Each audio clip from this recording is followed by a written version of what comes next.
میں اس حوالے سے آج تھوڑی سی گفتگو کرنا چاہوں گا کہ اس وقت جو داعش یا تحریک طالبان پاکستان یا دنیا میں اسلام کے نام پر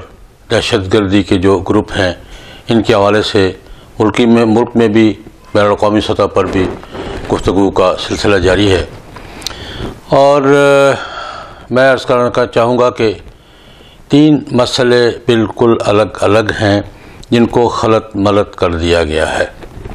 ایک مسئلہ تو یہ ہے کہ کسی بھی مسلمان ملک میں نفاذ اسلام کے لیے،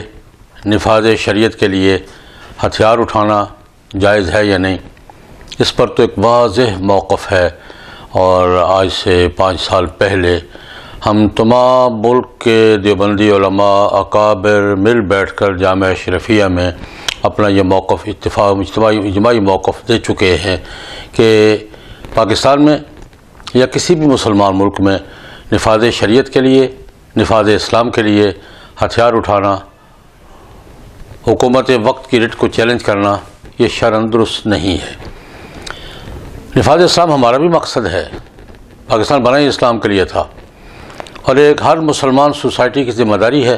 کہ وہ اپنا تمام نظام قرآن و سنت کے مطابق چلائے، لیکن اس کے لیے جو نارمل ذرائع ہیں وہی ذرائع استعمال کیے جائیں گے۔ اور ہم نے بھی پاکستان میں جمہور علماء نے شروع سے لے کر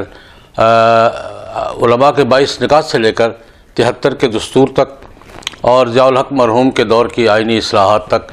یہ پرامن سیاسی تحریکی راستہ اختیار کیا ہے۔ ہتھیار اٹھانے کی اجازت نہ ہم نے کبھی دی ہے، نہ آج اس کو جائز سمجھتے ہیں۔ یہ ایک مسئلہ یہ ہے کہ نفاذ اسلام کے لیے، نفاذ شریعت کے لیے کسی بھی مطالبے کا جائز ہونا اپنی جگہ، لیکن اس کے لیے ہتھیار اٹھانا، کسی مسلمان حکومت کی رٹ کو چیلنج کرنا، اس کی ہم نے ہمیشہ مخالفت کی ہے۔ اور ریکارڈ پر موجود ہے، آج سے 5 سال پہلے، 6 سال پہلے جامعہ اشرفیہ لاہور کا وہ عظیم اجتماع جس میں پورے پاکستان کے اکابر علماء دیوبند نے مل کر، تمام جماعتوں، تمام حلقوں کے نمائندوں نے مل کر متفقہ رائے کا اظہار کیا تھا، ہم اس کی حمایت نہیں کرتے۔ دوسرا مسئلہ یہ ہے کہ کیا نفاذ اسلام اور نفاذ شریعت، یہ اگر کوئی دہشت گردی کرتا ہے تو اس کی دہشت گردی کی وجہ سے خود نفاذ اسلام بھی مشکوک ہو جاتا ہے؟ نہیں، ہمیں اس کو دونوں کو الگ الگ کرنا ہوگا کہ نفاذ اسلام تو ہماری منزل ہے، ہمارا مقصد ہے، ہمارا مشن ہے، اور یہ ہم سمجھتے ہیں کہ ہتھیار اٹھا کر نفاذ اسلام کی جمہوری اور آئینی جدوجہد کو سبوتاژ کیا گیا ہے۔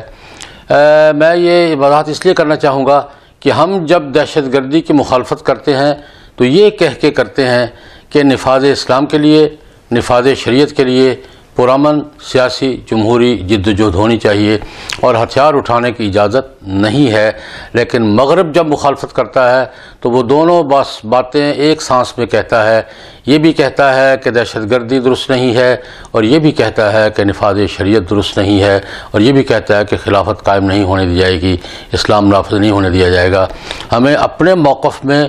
اور مغرب کے موقف میں فرق کو ملحوظ رکھنا چاہیے۔ مغرب صرف دہشت گردی کی مخالفت نہیں کر رہا، مغرب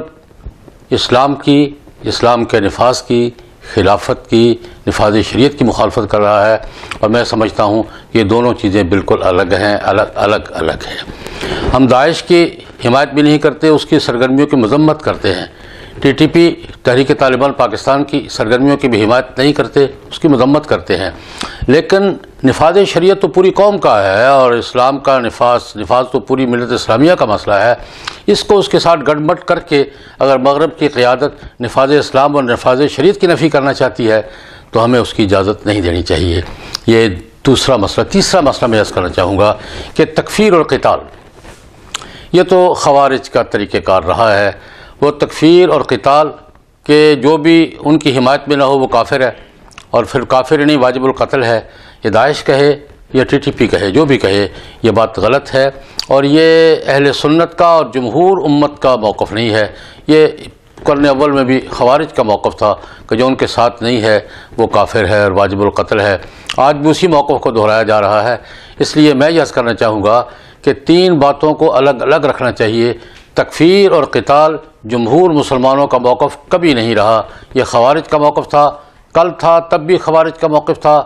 آج ہے تب بھی خوارج کا موقف ہے. دوسری بات، نفاذ اسلام کے لیے، نفاذ شریعت کے لیے ہتھیار اٹھانا کسی بھی مسلمان ملک میں پاکستان سمیت یہ درست نہیں ہے، اور یہ اسلام کی نظام کی جدوجہد کو کامیابی کے راستے پر ڈالنے کے بجائے اس میں رکاوٹیں ڈالنے کا طریقہ کار ہے اور اس کو سبوتاژ کرنے کا طریقہ کار ہے. اور تیسری بات کہ اسلام کا نفاذ، شریعت کا نفاذ، خلافت کا قیام، یہ تو ملت اسلامیہ کی اصل منزل ہے، اس کو نظر انداز نہیں کیا جا سکتا. تینوں باتوں کو الگ الگ رکھ کر ہمیں ان باتوں کا یہ جو گڑبڑ کر دیا گیا ہے نا، مغرب کا ایجنڈا ہے، مغرب کی چال ہے کہ تینوں باتوں کو گڑ مڈ کر کے پروپیگنڈے کے ذریعے، لابنگ کے ذریعے، فنڈنگ کے ذریعے یہ باقی دو بہانوں کو نفاذ شریعت کے راستے میں رکاوٹ بڑھایا جائے. میں یہ گزارش کروں گا عالم اسلام کی قیادت سے، بالخصوص علمی قیادت سے، داعش کی مذمت بھی کریں، TTP کی مذمت بھی کریں، تکفیر اور قتال کی مذمت بھی کریں، کھل کر مخالفت کریں، لیکن نفاذ اسلام اور نفاذ شریعت اور خلافت کے موقف سے منحرف نہ ہوں. یہ میرے نزدیک یہ دستبرداری کی بات ہے خلافت سے، نفاذ اسلام سے اور نفاذ شریعت سے. عالم اسلام کی قیادت کو اور عالم اسلام کی علمی قیادت کو بالخصوص اس پہ اپنے طرز عمل پہ موقف تو ان کا ہوگا جو ہوگا، اس طرز عمل پہ نظر ثانی کرنی چاہیے اور بات پوری وضاحت کے ساتھ کہنی چاہیے.